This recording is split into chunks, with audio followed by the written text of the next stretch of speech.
साल 2022 रूस और यूक्रेन के पहले से ही तनावपूर्ण रिश्ते में एक टर्निंग पॉइंट साबित हुआ। यूक्रेन के भू राजनीतिक रुख को लेकर लंबे समय से चल रहा तनाव आखिरकार उबल पड़ा। रूस ने इसे स्पेशल मिलिट्री ऑपरेशन कहा, लेकिन दुनिया भर में इसे गैरकानूनी हमला माना गया। ये घटना यूं ही नहीं हुई। ये झगड़ा पुरानी शिकायतों, भू राजनीतिक महत्वाकांक्षाओं और सोवियत संघ के बाद के दौर की उलझी हुई स्थिति में गहराई से जड़ा हुआ था। रूस के लिए यूक्रेन का नेटो में शामिल होना एक लाल रेखा थी, उसकी सुरक्षा के लिए खतरा और पश्चिमी देशों के बढ़ते दखल का प्रतीक। इस हमले ने पूरी दुनिया को हिलाकर रख दिया, यूरोप में स्थायी शांति के सारे भ्रम तोड़ दिए। इसने रूस, यूक्रेन और अमेरिका के बीच रिश्तों के जटिल जाल को भी दुनिया के सामने ला दिया। दुनिया ने सांस रोककर इस संघर्ष को देखा, जिसका परिणाम अंतरराष्ट्रीय सुरक्षा और वैश्विक व्यवस्था के भविष्य के लिए बहुत महत्वपूर्ण था। यूक्रेन का संघर्ष सिर्फ एक क्षेत्रीय विवाद नहीं था, यह 21वीं सदी में शांति की नाजुकता का कठोर अनुस्मारक था। इसने अंतरराष्ट्रीय व्यवस्था में दरारें और नए भू राजनीतिक प्रतिस्पर्धा के दौर में महाशक्तियों के बीच संबंधों को संभालने की चुनौतियों को उजागर किया। डोनाल्ड ट्रंप का राष्ट्रपति कार्यकाल अपरंपरागत विदेश नीति के फैसलों से भरा रहा, जिसमें कई बार उन्होंने पारंपरिक नीतियों को चुनौती दी और रूस के प्रति उनका रवैया भी अलग नहीं था। ट्रंप ने रूस के साथ संबंधों को एक नए दृष्टिकोण से देखा। ट्रंप के रूस के बारे में बोलने का तरीका अक्सर अमेरिकी विदेश नीति प्रतिष्ठान के कड़े रुख से बिल्कुल अलग होता था। उन्होंने कई बार रूस के प्रति नरम रुख अपनाया। वो अक्सर व्लादिमीर पुतिन की नेतृत्व क्षमता की तारीफ करते थे और नेटो की उपयोगिता पर सवाल उठाते थे, जिससे अमेरिका के यूरोपीय सहयोगी परेशान होते थे। ट्रंप के इस दृष्टिकोण ने यूरोप में कई नेताओं को चिंतित कर दिया, जो नेटो को क्षेत्रीय सुरक्षा के लिए महत्वपूर्ण मानते हैं। ट्रंप के आलोचकों ने उन पर रूस के प्रति बहुत नरम होने, यहां तक कि क्रेमलिन से समझौता करने का आरोप लगाया। उन्होंने ट्रंप की नीतियों को अमेरिकी हितों के खिलाफ बताया। उन्होंने 2016 के अमेरिकी राष्ट्रपति चुनाव में रूस की दखलंदाजी के लिए ट्रंप प्रशासन की अनिच्छा और सीरिया से अमेरिकी सैनिकों को वापस बुलाने के फैसले की ओर इशारा किया, जिसे इस क्षेत्र में रूस के हितों के लिए फायदेमंद माना गया। ट्रंप के इस कदम को रूस के लिए एक रणनीतिक जीत के रूप में देखा गया, जिसने सीरिया में अपनी स्थिति को मजबूत किया। हालांकि ट्रंप के समर्थकों ने तर्क दिया कि उनका दृष्टिकोण पिछले प्रशासनों की टकराव वाली नीतियों के लिए एक जरूरी सुधार था।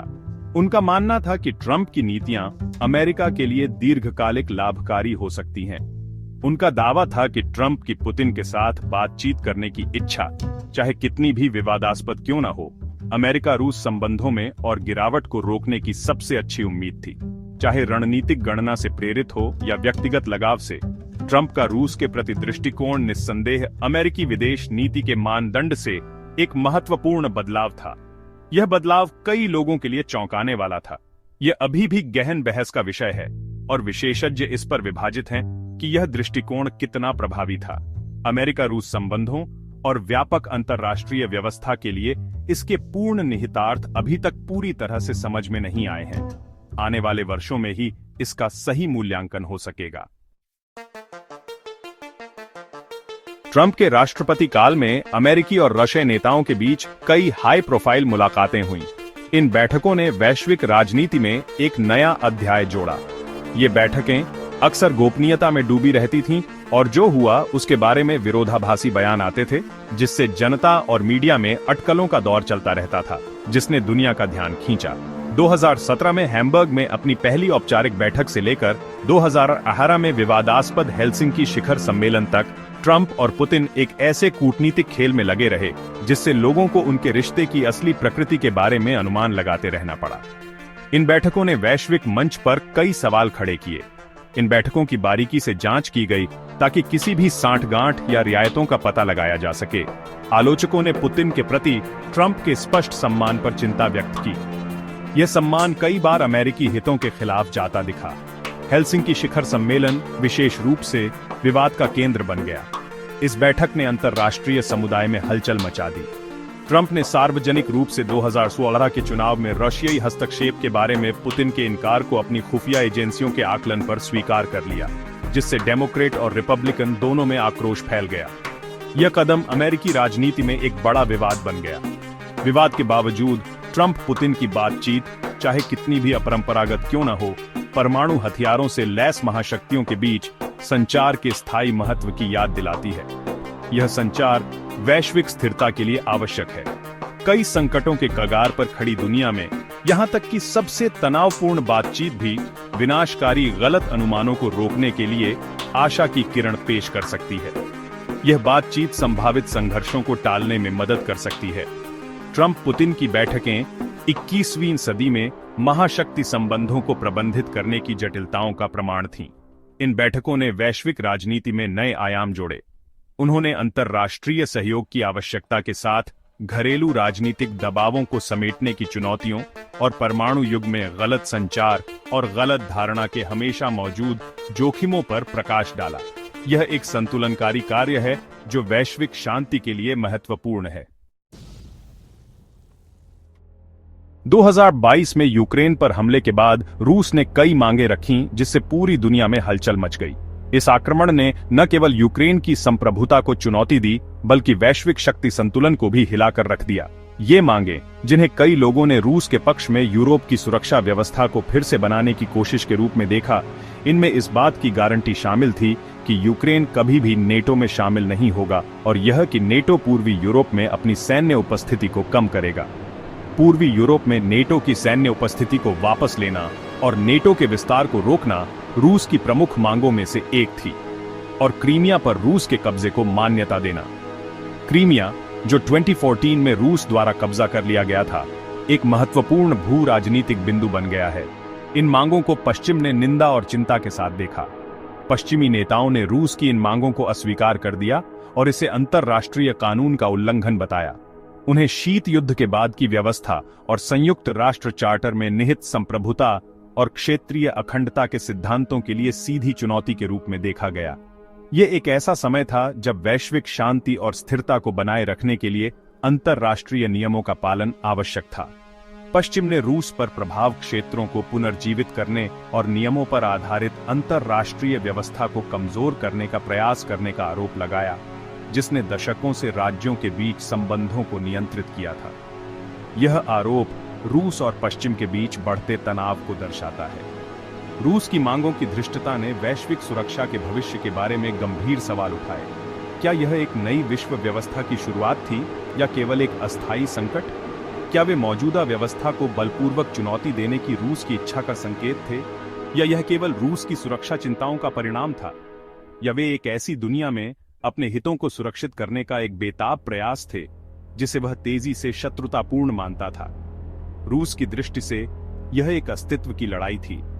रूस की मांगों ने अंतर्राष्ट्रीय व्यवस्था में गहरी दरारें और नए भू राजनीतिक प्रतिस्पर्धा के युग में महाशक्तियों के बीच संबंधों को प्रबंधित करने की चुनौतियों को उजागर किया। यह एक ऐसा समय था जब वैश्विक शक्ति संतुलन पुनः परिभाषित हो रहा था।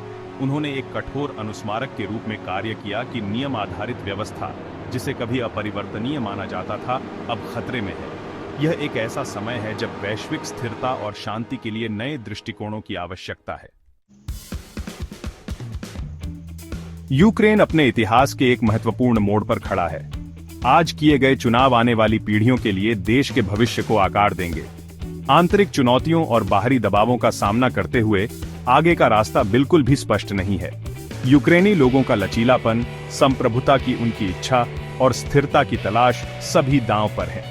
जैसे जैसे दुनिया करीब से देख रही है, यूक्रेन में सामने आ रही घटनाएं हमें आशा और अनिश्चितता के बीच नाजुक संतुलन की याद दिलाती है। आगे की राह मुश्किलों से भरी हो सकती है, लेकिन यूक्रेन की भावना अटूट है। जैसे जैसे संकट गहराता है, यूरोप खुद को तेजी से विभाजित पाता है। अलग अलग देश अलग अलग रुख अपनाते हैं, जो उनके अनोखे हितों और ऐतिहासिक संबंधों को दर्शाता है। कुछ लोग तत्काल कार्रवाई का आह्वान करते हैं, जबकि अन्य लोग नतीजों के डर से सावधानी बरतने का आग्रह करते हैं।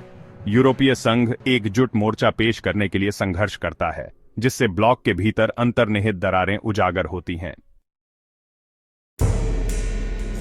बदलती स्थिति के जवाब में गठबंधन बदलने लगते हैं, लंबे समय से चली आ रही साझेदारियों का परीक्षण किया जाता है और नए गठबंधन उभरते हैं। देश अपने रणनीतिक पदों को मजबूत करने के लिए नए सहयोगियों की तलाश में अपने राजनयिक संबंधों का पुनर्मूल्यांकन करते हैं।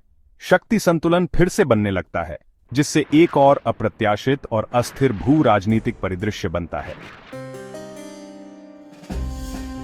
यह संकट वैश्विक सुरक्षा ढांचे के पुनर्मूल्यांकन का संकेत देता है। दुनिया भर के देश अंतर्राष्ट्रीय स्थिरता और रक्षा रणनीतियों के निहितार्थों पर विचार करते हैं। मौजूदा संधियों की प्रभावशीलता और नए सुरक्षा गठबंधनों की आवश्यकता के बारे में प्रश्न उठते हैं। दुनिया गौर से देखती है, इस बात से वाकिफ है कि अब जो फैसले लिए जाएंगे वे वैश्विक सुरक्षा के भविष्य को आकार देंगे।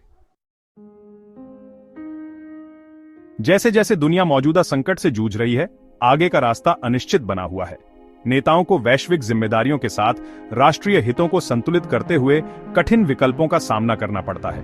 परिणाम अप्रत्याशित हैं और दांव पहले से कहीं ज्यादा ऊंचे हैं। अंतर्राष्ट्रीय समुदाय एक चौराहे पर खड़ा है।